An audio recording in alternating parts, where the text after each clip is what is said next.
Hey everybody, so the date is March 19th. It's actually been a little over a week since I left France, but again, I'm finishing up some of those Point to Ponder videos. So today, right now, I'm going to be talking about my trip to the Louvre and the Hip Hop Center, which is located in Paris. So the first thing that I mad dashed to see in the Louvre, can you guess? I'm sure you can. It was the Mona Lisa. And I actually probably I probably spent about a good 40 minutes looking for this teeny weeny little painting that's like located in the weirdest corner of the museum, man.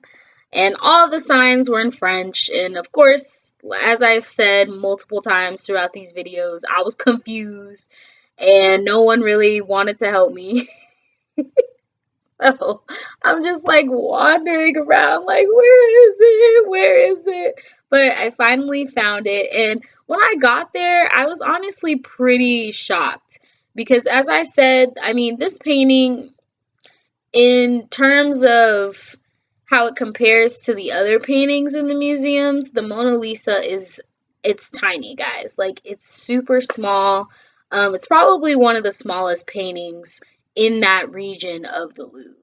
Um, and what's even more interesting and more makes the experience of trying to see it so interesting is that it's so small, but there's crowds. I mean, literally the whole room of people that was in that room was trying to look at this teeny weeny little painting, um but I guess it's just that significant, that we're all trying to just look at this small little painting. So I was really happy to be a part of that, and I don't know, it was just interesting, and I just couldn't believe I was standing there looking at the original Mona Lisa. You know what I mean? So it was kind of a surreal experience. What's kind of ironic about the room that the Mona Lisa is located in is that it's staged directly across from one of the biggest paintings in the Louvre. So literally you have teeny weeny little Mona Lisa and then like huge monstrous elephant painting on the other side. And I actually have some notes here. So the name of that monstrous painting that I was talking about, it's actually called Les Noches de Cana, and it's by Paulo Collari. And forgive me if I said that wrong. So it's a scene portraying the life of Christ, performing one of his first miracles, turning water into wine. The woman that's located next to him in the painting is actually his mother, the Virgin Mary. And what was interesting about the black depiction in this painting is that, of course, like they're all depicted as servants or like kind of like entertainer types. They're not really a part of the grand scheme of the painting. And of course, none of them are sitting at the table.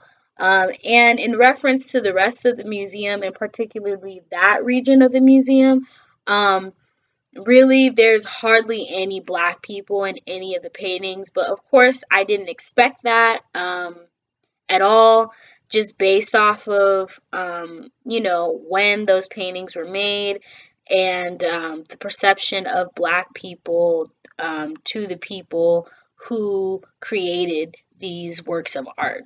So I didn't really expect to see a lot of black people in the paintings, but that's okay. Everything there, I mean, it was still gorgeous. It was beautiful. And I really, really had a good time just seeing something new and different that I'd never experienced before. I'm gonna go ahead and talk about my absolute fave painting that I saw while I was there. And it's actually the painting of David and Goliath. And it's actually titled Le Combat de David et Goliath. So it's known as the strangest painting in the Louvre Museum. It shows David cutting off his head, and it was painted by Daniel da Volterra. And he compares the respective merits of painting and sculpture in the 15th century. It was a debate on painting versus sculpting, and he did this by painting his art on two different sides of a stone slate. So, as I said, at the time in the 15th century, there was huge controversy and debate about which was better. Is sculpture better, because it's 3D and you can get kind of a full perspective in a chronological order and time, or paintings, which are kind of more 2D. You only get one image, but I mean, some paintings are gorgeous, right? So that was kind of the debate at the time. And to kind of contrast this debate, what Voltaire did is he said, okay, y'all think sculpture's better and we can't make 3D 3D paintings. Well, I'm going to show you. And so basically, what's interesting about the David and Goliath painting is that it is the same exact scene, but in two different time periods. So on one side, you get one totally different perspective. Maybe it's like a couple seconds before what you perceive on the other side. And I just thought that was so interesting and just so creative and insightful. I was like, how in the hell did he think to even do that? Like, okay, I'm gonna paint one scene and then I'm gonna paint the scene 3 seconds later. Here you go. And then not only am I gonna paint two different chronological times, but I'm gonna paint it on stone. Okay, so I just thought that was incredible. And I was like, wow, like I was mind blown. I was like, who would even think of that? So that really inspired me, and I was blown away by that painting. Maybe it's not the most interesting painting to other people, and people think there's probably more impressive things to see. But while I was there, that was one of the things that stood out to me the most. Oka, oka. Um, so moving along, after I got to see some of the more classical paintings, got a chance to go downstairs and look at some of the African art. And the African art that I saw in the Louvre painting, I would say that it was definitely like dead on with what was described in our literature, speaking about primitivism and kind of what the surrealists were interested in forms of African art in terms of simplicity. And another theme that I got out of a lot of these African sculptures was maternalism, and the idea of like how important the woman is in terms of African culture and society. A lot of the sculptures were honestly just simple sculptures, sorry, of women holding their children and like nursing.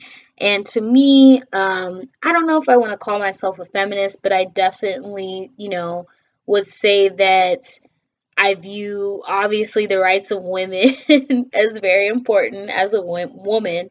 So I thought that was beautiful just to see art that was solely focused on the beauty of womanhood and motherhood. And I just thought that was incredible. This is kind of a more funny thing that I saw down there in the Indigenous art section was, I don't know if you guys have ever seen Night at the Museum, but the big statue head that's like, give me more gum gum dum dum. That was in the museum, and I was like, oh my god, it was so exciting. And of course I took pictures of it, and I bowed to the sculpture. It was an amazing experience, and I don't know, I felt like I was in the movie, and it was cool, y'all. It was cool, and I was like, damn, that's the Dum Dum sculpture. Hey, Dum Dum, I got you some gum gum. Like, what's up? What's good? But yeah, that was super dope. So after we left the Louvre, which I didn't want to leave because it was so cool. It was so cool, guys. I'm going back. I told you, if I have to go back to anywhere, it'll be that museum because there's just so much stuff there. There's so much stuff in there, and it's so cool. But after we left the Louvre, we actually took a trip and a tour of the Hip Hop Institute, which is located also in Paris.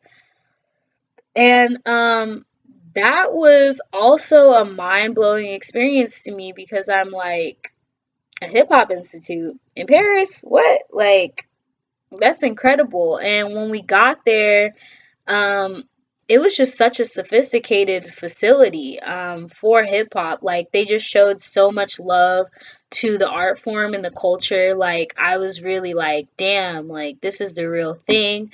They had every aspect of hip hop featured, from graffiti to beatboxing to rapping, making beats, all of that. And I just thought they really paid a lot of respect to the culture, even though this is an institute located all the way in Paris, miles and miles away from where hip hop was originally created, in the slums of New York. You know what I mean? So that was incredible to me, just to see how much this beautiful culture that started, in New York has been adored all over the world and still continues to be adored today, and people are still practicing it today, universally. So that was a beautiful thing for me to see. And our tour guide,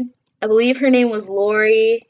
I hope I'm not wrong. She was so sweet, so sweet. And she's a little mini person just like me. So I felt right at home, and me and her like vibe right off the back. I was like, cool girl, like we at eye level. I see you. I see you. It was dope. And she invited us to a concert that they were having there tonight, and I actually ended up going, and I was super excited about it because it was my first concert. I had never been to a concert ever, but now I can not only say that I've been to a concert, but I've been to a concert in France. So, and the artist's name was Dylan Cooper, and he was an amazing artist, so much live energy on stage. And I mean, he was spitting mad bars, y'all, like beats, bars, everything. I was like, damn, like he was so good. I don't even think he even messed up or skipped a beat. Like, that's how good this performer was. So he really gave me the best of my first concert, and I was glad that it was him, and that was the first concert that I went to. And he was actually nice enough after the concert to come and kind of show our group some love and talk to us. And, of course, he was like, "What? It's your first concert? Like, what?" And, like, gave me a hug, and I felt special. It was super nice. What else? Oh, his EP. I actually got a chance to kind of listen to more of his music since I've been back, and his EP on iTunes is called Supernova. And the reason why I really, really like him as an artist, and why I can see why the Hip Hop Paris Institute featured him there, is because his style stays true to the original style of hip hop. He's not like a trap rapper, I guess. It's kind of how I want to explain it, He really tells a story and really puts a lot of heart into his music. So I really appreciated that, and I thought that that was a perfect selection for a true hip hop performer at the Institute. So that was my day going to the Louvre and the Hip Hop Institute. It was wonderful. Again, one of the best days that I had spent in Paris, and I'm so glad that I got to experience it.